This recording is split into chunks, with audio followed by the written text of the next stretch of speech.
تبھی فرمایا التفکر ساعہ، ایک گھنٹے، بعض علماء فرماتے ہیں ایک لمحے کا سوچنا افضل من 70 سنہ، 70 سال سے افضل ہے۔ یہ 70 سال بار بار آپ مثال سنتے ہیں اہل بیت کے کلام میں، 70 سال ایک بندے کی ایوریج لائف ہوتی ہے۔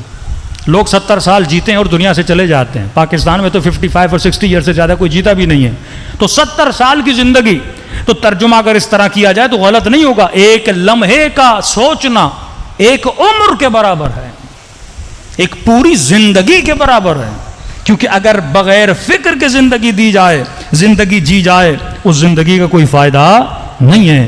تبھی کہا خدا اگر اعمال کی سزا اور جزا دیتا ہے تو اللہ کا جو ترازو ہے، جس بنیاد پر میری نمازوں کو، میری مجلسوں کو، میرے اعمال کو تولا جائے گا، وہ کس بنیاد پہ تولا جائے گا؟ آپ کی عقل کی بنیاد پہ تولا جائے گا۔ جس کی عقل جتنی زیادہ اس کا اجر اتنا زیادہ۔ اب عقل کل ہیں رسول، اور رسول نے کہا انا مدینۃ العلم وعلی بابها، میں شہر علم ہوں اور علی اس کا کیا ہے؟ دروازہ ہے۔ تو جو جتنا علی اور آل علی سے قریب ہوگا اس کی عقل اتنی زیادہ ہو جائے گی۔ تو مجلسوں میں آنے کا ایک مقصد یہ بھی بنا کہ ہم مجلسوں میں آ کر اپنی عقل کے پیالے کو بھرتے ہیں تاکہ خدا محمد اور آل محمد کے صدقے میں ہماری عقل کو کیا کرے؟ بلند کرے۔ صلوات پڑھے محمد و آل محمد پر۔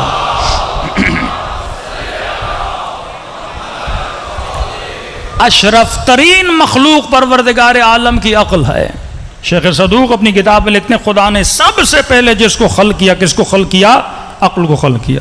اکثر لوگوں کو یہ حدیث سمجھ میں نہیں آتی کہ عقل کو خلق کیا، پھر عقل کو کہا میرے قریب آ، عقل قریب آئی، پھر کہا مجھ سے دور چلی جا، پھر دور چلی گئی، پھر کہا دائیں جا، پھر دائیں چلی گئی۔ اس کے بعد خدا نے کہا کہ میں نے اپنی بہترین مخلوق اگر بنائی ہے، عقل بنائی ہے۔ کہ اس کا مطلب کیا؟ میرے قریب آ، قریب آئی، دور جا، دور جا۔ مطلب عقل اطاعت خدا میں مشغول رہتی ہے۔ خدا کہتا ہے آ تو آتی ہے، خدا کہتا ہے جا تو جاتی ہے۔ خدا کہے اسماعیل کا گلا کاٹ، ابراہیم کاٹنے جاتے ہیں۔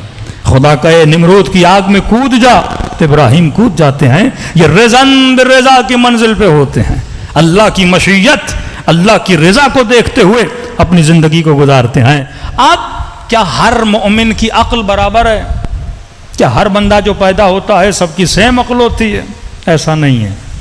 کسی کی عقل برابر نہیں ہوتی، کسی کی عقل سیم نہیں ہوتی۔ ایک ہی گھر میں ٹوینس بچے پیدا ہوں، جڑوا بچے، ایک ہی باپ کا لقمہ کھائیں، ایک ہی باپ کی زیر نظر تربیت میں رہیں، لیکن جب دونوں بیٹے بڑے ہوتے ہیں، مثلا ایک کنجوس ہوتا ہے، ایک سخی ہوتا ہے، جڑوا بچے ایک گھر میں پلے، ایک لقمہ کھایا، ایک تربیت پائی، ایک ماں کا دودھ پیا، لیکن ایک بڑا کنجوس، ایک بڑا سخی۔ ایک بچہ سفرے کے قریب جائے گا، چیزیں اٹھائے گا اور سب کو تقسیم کرتا ہوا دے گا۔ دوسرا بچہ مر جاؤ اس کے ہاتھ سے کوئی چیز لے ہی نہیں پاؤ گے، اتنا روئے گا، اتنا روئے گا، آپ کو وہ چیز نہیں دے گا۔ تو پیدائش کے اعتبار سے ہر بندے کی عقل سیم نہیں ہوتی۔ لیکن ایک مثال دوں، آپ نے دیکھا ہوگا جب ریسنگ ہوتی ہے تو اس میں نمبرز ہوتے ہیں 1 2 3 4 5۔ وہ جو ریسنگ لائن ہوتی ہے وہ برابر نہیں ہوتی، کچھ آگے کچھ پیچھے۔